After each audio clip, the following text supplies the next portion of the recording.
تو طالبان کابل میں انٹر ہو گئے.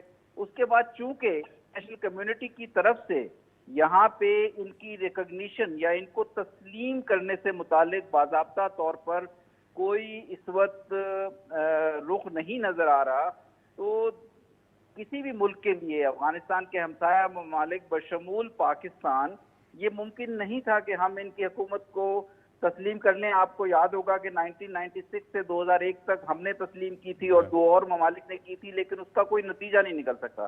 تو پھر بہتر یہی سمجھا گیا کہ ان کے ساتھ انگیجمنٹ رکھی جائے. اس انگیجمنٹ میں ہیومینیٹیرین انگیجمنٹ بھی ہے. یہاں پہ کافی اب اس وقت کرائسس ایک پیدا ہو رہا ہے. یہاں پہ یو ایس نے ان کے فریز کر دی ہیں، جس کی وجہ سے کوئی بینکنگ ٹرانزیکشن نہیں ہو سکتی. یہاں پہ دوائیوں کا اور سیلریز پے کرنے کا مسئلہ ہو رہا ہے. موسم سرما کا آغاز ہو چکا ہے اور آپ کو پتہ ہے کہ افغانستان میں شدید سردی ہوتی ہے، جس کی وجہ سے مزید مشکلات آنے کا خدشہ ہے. تو انگیجمنٹ بیسیکلی اس پولیٹیکل لیول پہ تو ہے ہی، لیکن زیادہ اس کا حصہ جو ہے ہیومینیٹیرین اور اکنامک انگیجمنٹ کی طرف ہمارا ہے، اور باقی ممالک کا بھی. 10-12 ممالک یہاں موجود ہیں، یو این بھی موجود ہے. تو اس لحاظ سے ایک طرح سے یہ کہہ لیں کہ دنیا ان کے ساتھ انگیج ہے بھی، اور میرا خیال ہے ایک ایسے پروسیس کی طرف ہے جہاں سے ایک وسیع البنیاد کنسنسس کی طرف جایا جائے.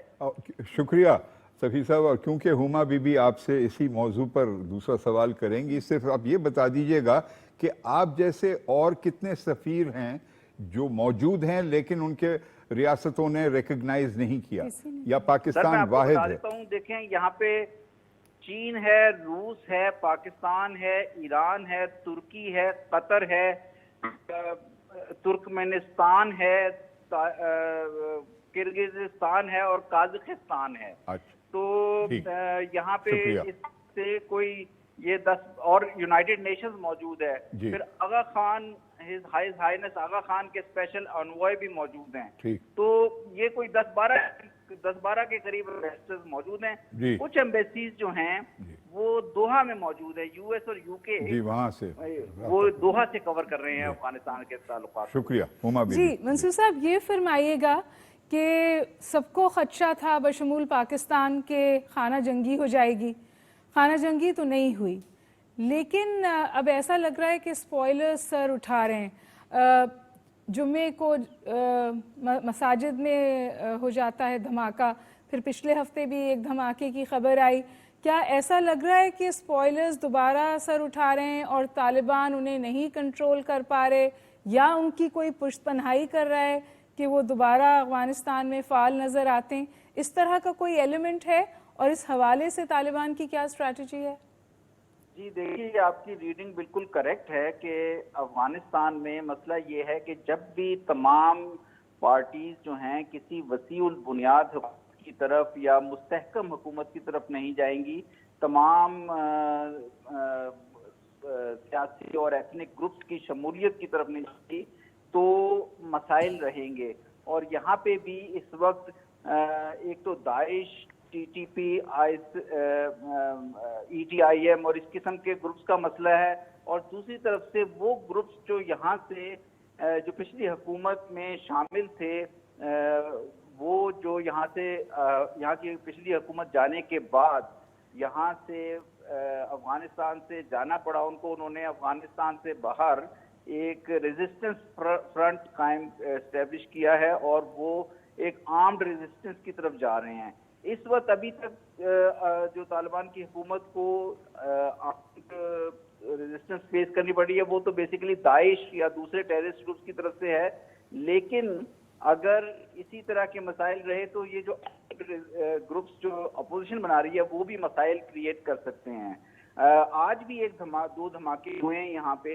ایک military hospital Sardar Khan hospital کہلاتا ہے، اس کے پاس بالکل کابل کے وسط میں ہے، اور تقریباً 20 شہادتوں کی اطلاع ہے. تو یہ خدشات افغانستان کے اوپر سیکیورٹی کے خدشات موجود ہیں. آپ کو لگتا ہے صورتحال بگڑ سکتی ہے مزید، یا طالبان اسے کنٹرول کر لیں گے، یا انٹرنیشنل کمیونٹی سٹیپ ان کرے گی کہ وہ کنٹرول کریں؟ امریکیوں کو تو انہوں نے اس بات کے لیے وہ تیار نہیں ہے کہ امریکی آ کے اس حوالے سے ان کی مدد کریں. امریکنز نے آفر بھی کی تھی. یہاں کوئی آپ چینج آف ہارٹ دیکھتے ہیں؟ دیکھیں سیکیورٹی کی صورتحال کو تو غالباً طالبان کنٹرول کرنے کی پوزیشن میں ہیں. ایک مضبوط سیکیورٹی آرگنائزیشن ہے, گروپ ہے, 20 سال سے انسرجنسی میں موجود ہیں. لیکن یہ مسئلہ جو ہے افغانستان کا, یہ سیکیورٹی کا صرف مسئلہ نہیں ہے, یہ ایک زیادہ براڈ ایشو ہے, کیونکہ افغانستان کے اندر پولیٹیکل سٹیبلٹی بھی چاہیے ہوگی, اور وہ پولیٹیکل سٹیبلٹی تبھی آئے گی جب افغانستان کے اندر عام طالبان کے ساتھ دیگر پولیٹیکل گروپس بھی شامل ہوں. جس طرح سے بھی طالبان مناسب سمجھتے ہیں وہ ان کے ساتھ ایک سیاسی شراکت میں جائیں, اور پھر افغانستان کی انٹرنیشنل کمیونٹی کے ساتھ بھی ایک کنسٹرکٹیو انگیجمنٹ ہو, U S, NATO, western countries کے ساتھ بھی, اور دیگر جو ممالک ہیں, روس, چین اور علاقائی ممالک ہیں, ترکی ہے, قطر ہے. تو یہ ساری ایک میرا خیال اوور آل اسٹیبلٹی کی طرف جانے کے لیے کچھ تو سیکیورٹی کے مسائل ہوں گے, کچھ سیاسی سطح پہ بھی طالبان کو, انٹرنیشنل کمیونٹی کو بھی ایک مڈل گراؤنڈ کی طرف آنا پڑے گا. آپ کو لگتا ہے کہ یہ اس طرف طالبان جا رہے ہیں, کوئی ایکچوئل موومنٹ ہے؟ جے بھی کچھ پوچھنا چاہ رہے ہیں. نہیں, آپ پوچھ لیں اس کے بعد. مطلب یہ کہ کوئی, ہم سب یہ بات کہہ رہے ہیں کہ انکلوسیو گورنمنٹ کی طرف جانا چاہیے طالبان کو. جب انہوں نے حکومت اناؤنس کی تو ڈس اپوائنٹمنٹ بھی تھی, بعض لوگوں نے کہا کہ یہ طالبان 2 تو طالبان 1 ہی ہے, لیکن طالبان نظر تو آتا ہے کہ وہ ایکٹیو انگیجمنٹ کے خواہاں ہیں, لیجیٹمیسی سیک کر رہے ہیں, ریکگنیشن سیک کر رہے ہیں, لیکن کیا وہ اس کی طرف کوئی ایسا قدم اٹھا رہے ہیں جو انٹرنیشنل کمیونٹی کو لگے کہ ایسا ہو رہا ہے اور ان کی انگیجمنٹ پھر کمپلشن سے پازیٹیو زون میں جائے؟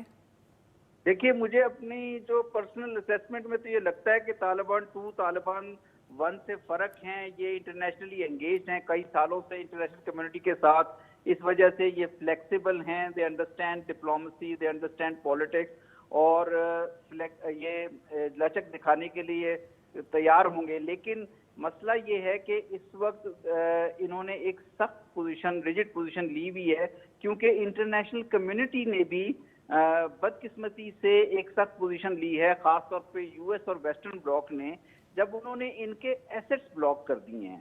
اور وہ ایسٹس بلاک کرنے کی وجہ سے, اکاؤنٹس بلاک کرنے کی وجہ سے, نہ یہ سیلریز پے کرنے کی پوزیشن میں ہیں, نہ ان کو اور پیسے دے سکتا ہے, کہیں سے یہاں پہ فائنینشیل ٹرانزیکشن نہیں ہو سکتی. ہیومینیٹیرین کیٹسٹروفی جو آئے گی اس کو خمیازہ پھر انہیں ہی بھگتنا پڑے گا. تو اس لیے یہ ایک اس میں کافی وہ اس میں اس وقت لچک نہیں دکھا رہے. لیکن میرا کہ جس طرح سے انگیجمنٹ چل رہی ہے, یہ میرا اپنا اندازہ یہ ہے کہ مذاکرات کرتے رہے تو نتیجہ خیز ہو سکتے ہیں, کہ دنیا بھی آئسولیٹ نہیں کرنا چاہتی ان کو, 1990s کی طرح ابینڈن نہیں کرنا چاہتی. سفیر صاحب, پاکستان نے 5 ارب روپے کی امداد کا اعلان کیا ہے. سر آپ کے علم میں یہ پروسیس شروع کب ہوگا؟ کیونکہ یہاں پر ایک ہنگامی حالات ہیں آپ کے پاس افغانستان میں, تو کتنا جلد توقع کی جا سکتی ہے کہ یہ شروع ہو جائے گا process of transfer of aid? Sir process جو ہے وہ ہم نے اس کا پروسیجر جو ہے وہ تو شروع کر دیا ہے. میں نے ان سے ملاقاتیں وغیرہ کی ہیں. ان کو ہیلتھ کے فیلڈ میں پیسے چاہیے, یا ان کو ہیلتھ کے فیلڈ میں اسسٹنس چاہیے, دوائیوں, میڈیسنز یا میڈیکل اکوپمنٹ, جو کہ ویسے بھی یہاں پہ زیادہ تر پاکستان سے ہی آتا ہے, یا ان کو غذائی اجناس چاہیے, یا ان کو اسسٹنس جو ایجوکیشن کی فیلڈ میں چاہیے. تو وہ پروسیس تو شروع کر دیا ہے. اور لیکن اب ایکچوئل ڈیلیوری کے اندر جو مسائل آ رہے ہیں وہ یہی ہوں گے کہ جب کوئی بھی ملک اگر, یا یونائٹڈ نیشن یا ICRC, کوئی بھی ادارہ جب ان کو کوئی چیز پریکٹیکلی دینے کی کوشش کرتا ہے, فرض کرے کوئی ڈپارٹمنٹ, کوئی ملک یہ ڈیسائیڈ کرے کہ ان کی ہم سیلریز پے کر دیتے ہیں, ان کے ہاسپٹلز کے ڈاکٹرز اور پیرامیڈکس کی سیلریز پے کر دیتے ہیں مثال کے طور پر, تو وہ بیکاز آف US فریز یہاں پیسہ بھیجنا بڑا مشکل ہے. تو اس کے لیے ایک ہم UN کے ساتھ اور US کے ساتھ بھی کنسلٹیشن کر کے ایک حل نکالنے کی کوشش کر رہے ہیں. لیکن میرا خیال ہے کہ اس میں جلد ہی پیش رفت ہو جائے گی ابھی معاملہ. اور سفیر صاحب, اسی سلسلے میں ایران کی جانب سے امداد نظر آ رہی ہے, اعلان ہو گیا, اور کچھ اور جو پڑوسی ممالک ہیں ان کے کچھ وہاں سے امداد آ رہی ہے.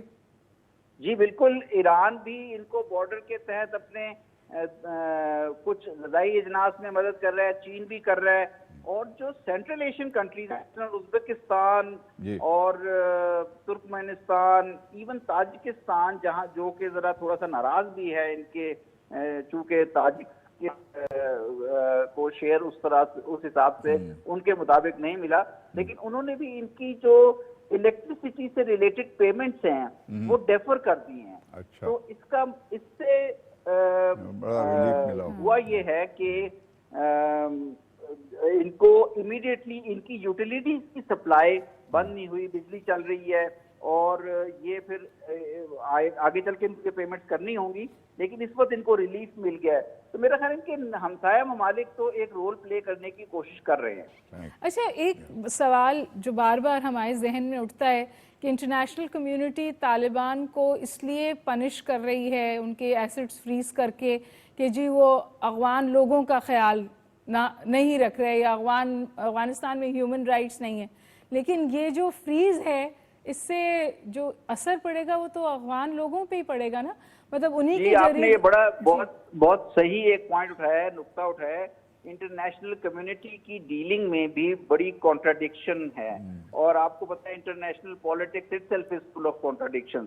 اب ایک طرف انٹرنیشنل کمیونٹی کی پوزیشن ہے کہ یہاں پہ ہیومینیٹیرین انگیجمنٹ کی جائے، ہیومینیٹیرین اسسٹنس پرووائڈ کی جائے، دوسری طرف یو این یا دیگر ممالک جو ڈونر ممالک ہیں وہ جو دینا بھی چاہتے ہیں ان کے پاس دینے کی کوئی پروویژن نہیں ہے، کیونکہ فنڈز اناؤنس کر چکے ہیں. یورپ 1.2 بلین یورو اناؤنس کر چکا ہے، یونائٹڈ اسٹیٹس نے بھی اناؤنس کیے ہیں، یو این نے اپنے فنڈز اناؤنس کیے ہیں، پاکستان نے اپنے اناؤنس کر دیے ہیں، لیکن دینے کی راہ میں رکاوٹ ہے. تو یہ ایک بہت بڑی میرے خیال ہے کانٹراڈکشن ہے.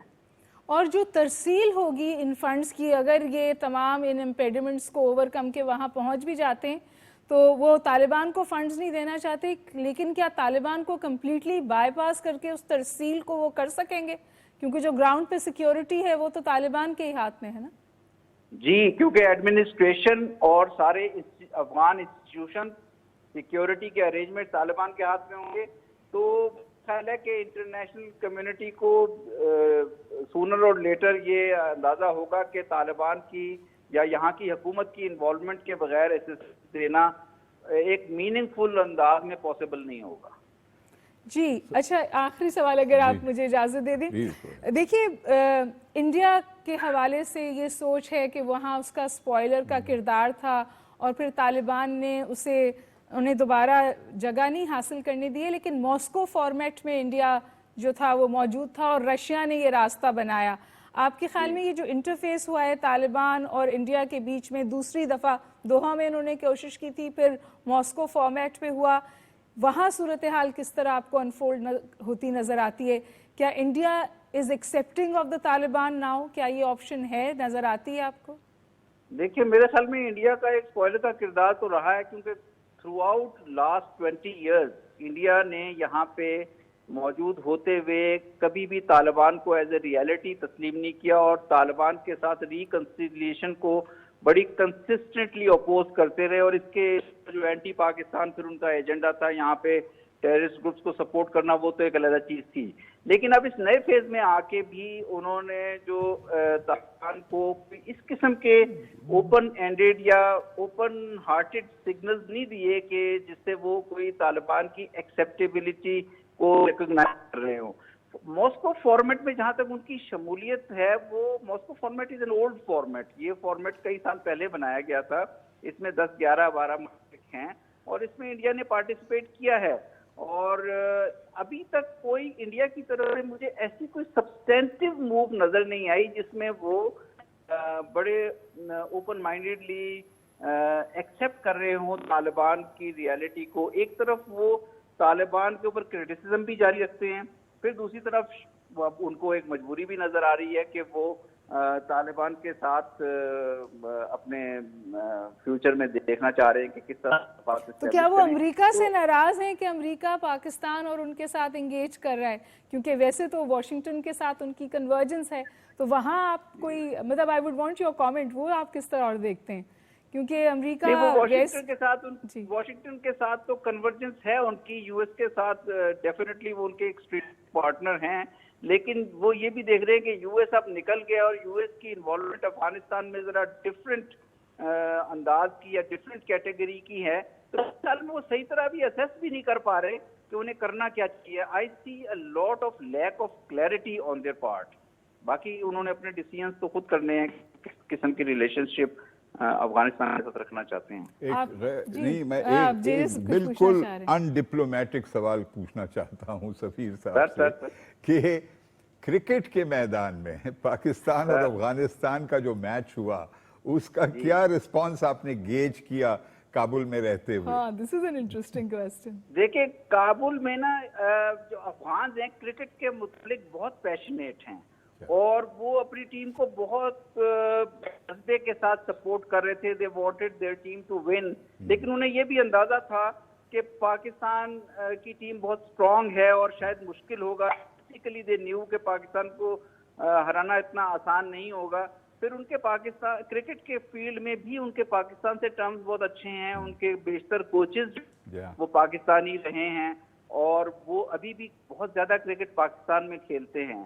But I think the Afghan team played really well. The Afghan team played really well اور ابھی ان سے وہ اس امید پہ ہے ان کو یہ بڑی مضبوطی سے یہ امید ہے کہ وہ باقی میچ جیت کر شاید اس گروپ سے سیکنڈ نمبر پہ کوالیفائی کر سکے سیمی فائنل کے لیے. میں آپ کی بہت مشکور ہوں، آپ نے ہمیں جوائن کیا اور اتنی تفصیل سے ہمارے سوالوں کا جواب دیا. آپ کو انشاءاللہ پھر زحمت دیں گے. Thank you so much for joining me and J J. Thank you, pleasure was mine. Thank you so much. بہت شکریہ. تو جہاں آپ نے گفتگو سنی ہمارے سفیر کی جو اس وقت افغانستان میں بہت مشکل وقت میں پوسٹڈ ہیں. جی جی بہت کینڈیڈ گفتگو تھی، بہت ویری کیجول، انسائٹفل بھی. بالکل I was very taken by his very informal and yet very balanced kind of comments. اور مجھے اس وقت یاد آیا ہے ایک ایسی کتاب کا جس کی کو آتھر ہیں someone called ڈاکٹر ہما بقائی اینڈ ڈاکٹر نوشین واسی. اور کتنے صحیح وقت پر آپ دونوں نے مل کر افغانستان اور پاکستان کے کئی اہم تجزیہ کار کو ملا کر آپ نے خود بھی لکھا Pakistan Afghanistan relations put falls and the way forward. ضرور پڑھیے اور فیڈ بیک دیجیے. بالکل بہت ہی اچھی کتاب ہے and it's a treasure house of information and analysis. Humbled. ناظرین ایک بریک لیں گے، بریک کے بعد واپس آئیں گے اور بات کریں گے جس مسئلے سے میں پھر ہم بہت الجھے ہوئے ہیں اور وہ ہے جناب ٹی ایل پی کے حوالے سے.